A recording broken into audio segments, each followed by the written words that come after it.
In this video, I'll show you how to browse the internet on your Skyworth Google TV. So take your remote control, press the home button, and we need to go in apps. You see on the top there, select apps, press OK. Go down until you are on the search bar. Press on this and a keyboard will appear. We'll have to type browse.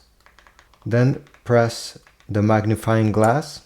I'm going to search for this apps. Okay, we get a few different options over here, and one of them that actually worked for me in the past, and I think it's, I guess, the most basic, it's basic web browser. All right, select this, press install, open, and now we are on Google.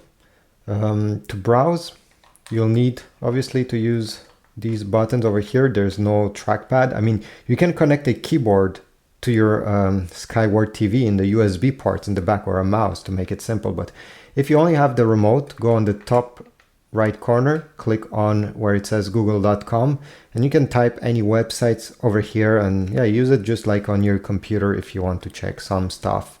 Obviously, you have also favorites if you want to save them, and other buttons like magnifying glass, and the settings are located over here. So yeah, this is about it. I hope this was useful. Leave a like, subscribe, comment down below, and I'll see you in the next video.